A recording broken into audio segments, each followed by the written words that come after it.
हमारे लोगों के साथ जो हुकूमत नाइंसाफ़ी करती है, दिल्ली और पटने में बैठे हुए बेईमानों ने जो टैक्स हमसे लिया और हमको तरक्की में हिस्सा नहीं दिया, हमारे यहाँ रोज़गार के मौके नहीं दिए, नदियों में पुल नहीं दिए, जवानों के लिए रोज़गार का कोई मौका नहीं दिया, उससे हम लोगों को बाखबर कर रहे हैं। तब्दील हो गई है लेकिन उर्दू के टीचरों की बहाली नहीं हो रही है। हुकूमत बीजेपी की तब्दील हो गई है लेकिन मानंदा पर पुल बनने के मसला हल नहीं हो रहा है।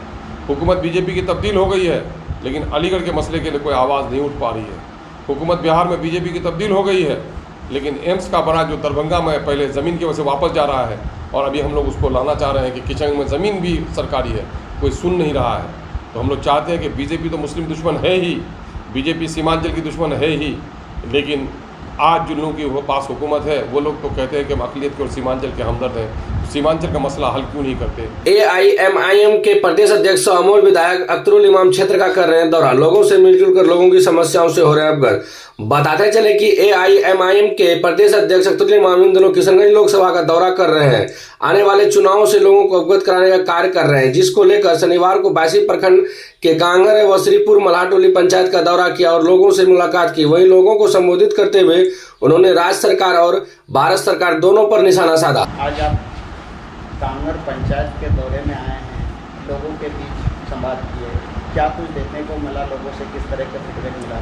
आप इस दौरे को क्या आप आने वाले चुनाव का ये बिगुल बजा के रहे हैं या फिर लोगों को किसी और संदेश के लिए? नहीं, हमारा तो दरअसल MIM का जो संदेश है, पॉलिटिकल पार्टी है तो इलेक्शन तो हमारा एजेंडे का हिस्सा है ही, लेकिन हमारा सबसे बड़ा मसला ये है हमारे लोगों के साथ जो हुकूमत नाइंसाफ़ी करती है, दिल्ली और पटने में बैठे हुए बेईमानों ने जो टैक्स हमसे लिया और हमको तरक्की में हिस्सा नहीं दिया, हमारे यहाँ रोज़गार के मौके नहीं दिए, नदियों में पुल नहीं दिए, जवानों के लिए रोज़गार का कोई मौका नहीं दिया, उससे हम लोगों को बाखबर कर रहे हैं। और अल्हम्दुलिल्लाह MIM के नौजवानों ने लोगों को जगाया है, गाहे बगाहे लोगों से मुलाकात होती है। फुर्सत के औकात थे तो मैं सोचा पंचायत में चलूँ, अपने मोहसिनों को, चूँकि इस गाँव ने, गांगड़ ने और श्रीपुर मल्हाटोली ने इलेक्शन में हमारा पिछले इलेक्शन में अच्छी खासी हिमायत की थी और आज भी लोगों की एक बड़ी जमात बैरिस्टर असदुद्दीन अवैसी साहब से मोहब्बत रखती है। मैं इन्हीं बुज़ुर्गों से मिलने के लिए आया था, ये बताने के लिए आया था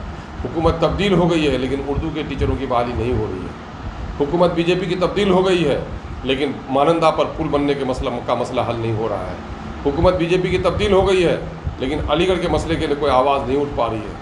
हुकूमत बिहार में बीजेपी की तब्दील हो गई है लेकिन एम्स का बड़ा जो दरभंगा में पहले ज़मीन की वजह से वापस जा रहा है और अभी हम लोग उसको लाना चाह रहे हैं कि किचंग में ज़मीन भी सरकारी है, कोई सुन नहीं रहा है। तो हम लोग चाहते हैं कि बीजेपी तो मुस्लिम दुश्मन है ही, बीजेपी सीमांचल की दुश्मन है ही, लेकिन आज जिन लोगों की पास हुकूमत है वो लोग तो कहते हैं कि हम अक़लियत के और सीमांचल के हमदर्द हैं, सीमांचल का मसला हल क्यों नहीं करते। हम ये खबरें लोगों को बताने के लिए आए हैं। लोग नींद में रह कर के एक डर पैदा होती है, क्योंकि अभी कुछ समय पहले पूर्णिया का दौरा जो बीजेपी का प्रदेश अध्यक्ष सम्राट चौधरी जी आए हुए थे, उन्होंने कहा कि सीमांचल में जितने भी घुसपैठियाँ हैं उनको हम आने वाले चुनाव तक यहाँ से निकाल देंगे। कहाँ तक उनकी बात तक सच्चाई है? किसी के पिता की मजाल है क्या, किसी के अब्बाजान की रैयत हैं हम लोग क्या? ये लोग दोहरी ज़बान बोलते हैं। अगर इनमें दम है तो दिल्ली में इनकी सरकार है, पटने भी इनकी सरकार थी, कई आदमी को निकाल सके वो बांग्लादेशी। ये उन्मादी जुमले बोलते हैं। मैं अक्सर बोलता हूँ कि बीजेपी के लोग झगड़ालू ज़बान के आदी हैं।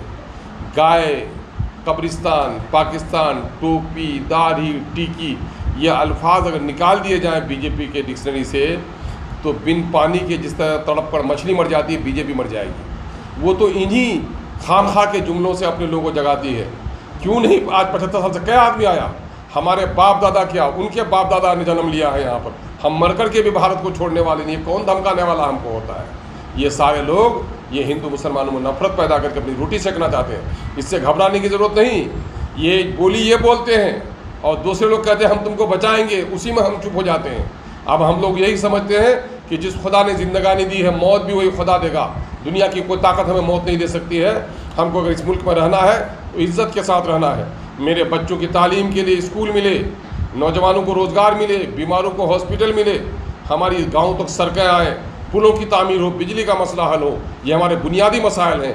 इन मसाइल पर कोई पार्टी तवज्जो नहीं दे रही है। MIM इन बुनियादी मसाइल पर काम कर रही है। 23 तारीख को महागठबंधन की बैठक होने वाली है, आपको न्योता मिला है कि नहीं, ये आप बताएंगे जरा। देखिए, राष्ट्रीय स्तर पर अलायंस बन रहा है, इसका मामला तो राष्ट्रीय स्तर के नेता से होना चाहिए। लेकिन आप ये सुन लीजिए कि बेवा की खूबसूरत बेटी हो तो उससे आँख हर कोई लड़ाना चाहता है, निकाह में कोई नहीं लेना चाहता है।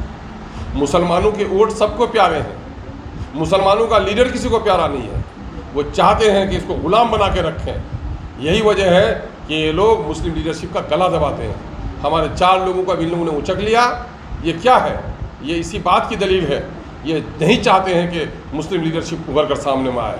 इसलिए हम उनके दावत के लालची नहीं है। गैर के शादी में अब्दुल्ला दीवाना, किसी गठबंधन के पास वोट की मीरास नहीं है, वोट जनता की मीरास है। हम जनता से जुड़े हुए हैं, जनता का न्योता मिला है जनता के दरमियान में। जबकि इस मीटिंग में 18 बड़े पार्टियां शामिल हो रहे हैं और पिछले चुनाव में आपके 5 विधायक भी जीत कर के आए, जिसमें से 4 चले गए।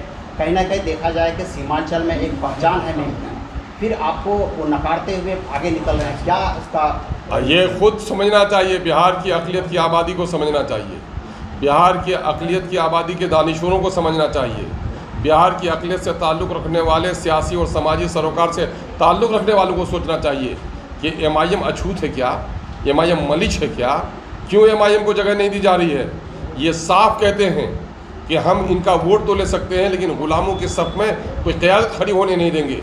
इसलिए हम उनकी परवाह किए बगैर अपनी लड़ाई को जारी रखेंगे। अभी समय है, अगर आपको दावत मिलती है तो आप उसका वसूल और ज़वाबित के सामने में हम लोगों ने हमेशा कहा है कि BJP को किनारा कस करने के लिए, मरकज़ से दस्तबरदार करने के लिए पार्टियों की एक लार्जर स्केल में एक गठबंधन बननी चाहिए। हम इसके दाई हमेशा रहे हैं, लेकिन कुछ लोग ये चाहते हैं